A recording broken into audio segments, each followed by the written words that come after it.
소설처럼 독후감, 지극히 개인적인 행위를 위하여. 책 읽기에 관한 책, 독서를 처음으로 시작하는 혹은 다시 시작하는 시점에 이 책을 읽었으면 어땠을까 하는 생각이 들었다. 독서를 방해하고 독서를 부담스럽게 여기게 하는 것들을 시원하게 날려보내주는 내용이었기 때문이다. 이 책을 가장 먼저 읽었다면 이어지는 독서의 느낌이 상당히 달라졌을 것이다. 물론 모임의 첫 책이 아니게 되었지만 그래도 지금 이 책을 읽는 것도 상당히 의미 있는 일이다. 그동안의 독서에 대해 돌아보고 앞으로의 독서에 대해 생각해 볼 수 있기에. 나는 독서를 하려는 사람이고 저자는 독서를 권하려는 사람이기에 입장의 차이는 있지만 많은 부분에 공감하면서 책을 읽을 수 있었다. 독서와 TV 시청이 경쟁하는 상황이나 밑도 끝도 없이 책 읽기를 요구하는 부모님 이야기, 책 읽기를 형벌로 여기는 학생들 이야기 같은 상황이 그랬다. 누가 봐도 공감할 만한 익숙한 상황이었다. 흔하고 익숙한 상황들, 나의 성장기는 어떠했나 회상을 해보았다. 그런데 재미있는 것은 내가 익숙하게 여기고 공감했던 책 속의 상황들이 사실은 나에게 벌어지지 않았던 상황이라는 것이다. 나는 자라면서 책 읽기를 거부해 본 적이 없었고 우리 부모님은 독서에 포상을 걸거나 독서하라 강요한 적이 없었다. TV 시청을 금지당한 적도 없었다. 그런데 나는 왜 책 속 상황에 공감을 했을까? 내가 언제부터 책을 읽었는지는 기억이 나지 않지만 아직 기억이 있는 나의 가장 오래된 시절에도 나는 책을 읽고 있었다. 우리 집에서 책 읽기는 일종의 벼슬이었다. 책 읽는 동안에는 심부름도 면제되었으며 가족들의 식사 시간에 참여하지 않아도 되었다. 특별히 용돈을 넉넉히 받았던 것은 아니지만 읽고 싶은 책을 살 정도는 되었고 책 살 돈이 필요하면 용돈이 추가로 지급되었다. 책을 읽고는 독후감을 쓰지 않아도 되었고 집안 어른들이 무슨 책을 읽느냐는 둥, 그 책의 교훈이 뭐냐는 둥 묻지도 않았다.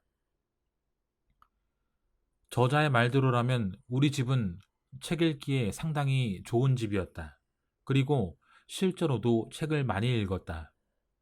아무 책이나 닥치는 대로 읽었기에 명작으로 회자되는 책들은 아니었지만 어쨌든 읽기는 많이 읽었다.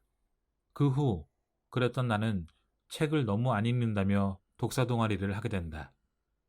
어느 순간부터 책을 읽지 않게 되었다. 그 어느 순간이 언제인지는 명확하다. 성인이 되고 나서부터다. 성년이 된 나는 미성년이던 나와 뭐가 달라졌을까? 술을 먹기 시작하면서 두뇌 활동에 문제가 생겼던 걸까? 술을 마시고부터는 기억력이나 집중력이 떨어진 것 같긴 하지만 그것 때문이라면 지금쯤은 아예 독서가 불가능해야 한다. 뭔가 굉장히 바빠졌을까? 일이 많았던 것은 맞지만 미성년 시절이라고 일이 적었던 것은 아니다. 부모님이나 교수님이 갑자기 독서를 강요하기 시작했을까? 그런 적 없다. TV 대신 인터넷이 나른 새로운 경쟁자가 등장했을까? 인터넷은 성년이 되기 전에도 있었다. 나는 그 이유를 여기에서 찾았다. 책 읽기 좋은 집의 보호가 옅어지고 밖에서의 활동이 많아졌다는 것. 핸드폰이 생기고 외부로부터 더 많은 연락을 받게 되었다는 것. 그래서 누가 언제 보자고 했을 때 혹은 누가 지금 나오라고 했을 때 책 읽어야 해서 안 돼라고 거절하기엔 상당히 부적절하다는 생각이 들었다는 것. 그때부터 책 읽기가 멀어졌던 것이다. 누구에게 연락을 했는데 다른 일도 아니고 책 읽느라 못 나온다고 하면 얼마나 어이없고 재수없겠는가.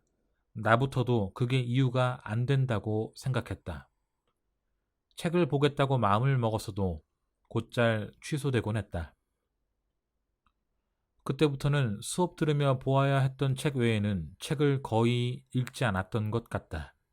그러다가 다시 한번 책을 읽었던 기간이 있었으니 군 복무 시절이었다. 어느 정도 짬이 되고부터는 연등 시간에, 주말에, 일 없을 땐 평일에 책을 읽었다. 그 시절에 꽤 많은 책을 읽었다. 누구도 방해하지 않는 나 혼자만의 독서 시간이 있었다. 타의가 개입되거나 타의에 의해 내 의지가 약해지지 않는 온전히 내 의지만이 지배하는 시간이 있었다. 그러고 보면 독서는 지극히 개인적으로만 가능한 행위다. 다 같이 같은 시간, 같은 공간에서 책을 읽을 수는 있지만 책을 읽고 나서 독후감을 발표하거나 독서 토론을 할 수는 있지만 독서는 본질적으로 개인만의 행위다. 알지 않는가? 영화나 드라마, 음악은 다 같이서 즐길 수 있지만 학창시절 여럿이서 함께 펼쳐보던 만화책은 책 주인의 페이지 넘어가는 리듬이 나와 전혀 맞지 않았다는 것을. 또 그러고 보면 영화, 드라마, 음악 등은 내가 플레이 버튼만 누를 뿐 만드니 누군가가 그의 호흡으로 나에게 보여주는 것이다. 그에 반해 독서는 책을 펼치고 읽고 닫을 때까지 온전히 나의 의지로만 이루어져 있다. 나의 의지로만 이루어진 행위에 타의의 개입은 방해만 될 뿐이다. 책을 읽으라 하든 읽지 못하게 하든 그 모든 것이 타의다. 독서를 위해 우리는 우리의 분명한 의지가 필요하다. 딱히 나의 경험과 같지도 않은데 나는 왜 소설처럼 속 상황에 공감했을까? 그것은 일종의 스테레오타입이 아니었을까 한다. 책 읽기에 대한 막연한 거부감, 느낌, 어려움들. 많은 사람들이 가진 고정관념에 나 또한 빠져 있었던 게 아닐까. 그런데 그것도 어떻게 보면 타의라고도 할 수 있다. 나만의 행위인데 지루하고 어렵고 고리타분한 일이 뭐가 있겠는가. 보다 재미없으면 건너뛰고 치워버리고 재미있는 책을 다시 찾으면 그만이지. 나만의 행위인데, 내 맘인데.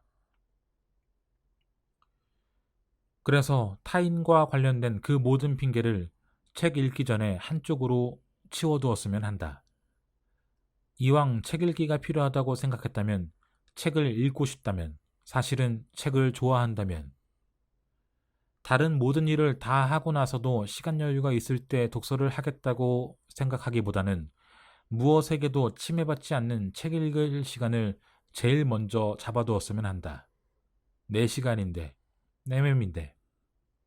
그 많은 시간 중 온전한 나만의 시간이 없을까? 있기를.